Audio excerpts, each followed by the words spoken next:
കോഴിക്കോട് കക്കയത്ത് ഉരുൾപൊട്ടി 28 മൈലിലുമാണ് ഉരുൾപൊട്ടലുണ്ടായത്. കനത്ത മഴയ്ക്ക് പിന്നാലെ ഇന്നലെ രാത്രിയാണ് ഉരുൾപൊട്ടിയത്. രാഹുൽ സുരേഷ് വിശദാംശങ്ങൾ നൽകും കോഴിക്കോട് നിന്ന്. ഗുഡ് മോർണിംഗ് രാഹുൽ, പറയൂ. SK ഇന്നലെ ഉച്ചയ്ക്ക് 2 മണി മുതൽ വൈകിട്ട് 6 മണി വരെ കക്കയം മേഖലയിൽ അതിശക്തമായ മഴയാണ് പെയ്തത്. തോരാ മഴ എന്ന് തന്നെ പറയാം. അതിനൊടുവിലാണ് 27 മൈലിലും 28 മൈലിലുമായി ഉരുൾപൊട്ടലും മണ്ണിടിച്ചിലും ഉണ്ടായത്. 27 മൈലിലാണ് ഉരുൾപൊട്ടൽ ഉണ്ടായിട്ടുള്ളത്.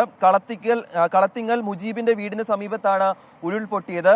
മുജീബിന്റെ 70ഓളം കമുകുകളും കോഴി ഫാമും തകർന്നിട്ടുണ്ട്. ഈ വീടിന് തൊട്ട് സമീപത്തോടെയാണ് ഉരുൾപൊട്ടിപ്പോയത്.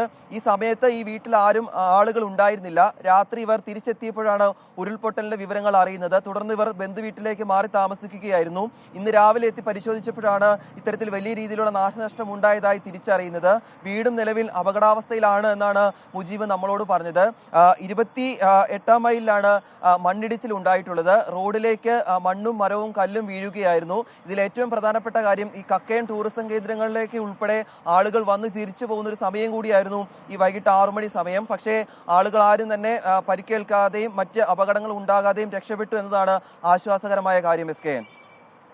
Thank you Rahul Suresh. വിധി ദിനത്തിൽ 24 മാജിക് ജൂൺ 4 ചൊവ്വാഴ്ച രാവിലെ 5 മണി മുതൽ 24-ൽ.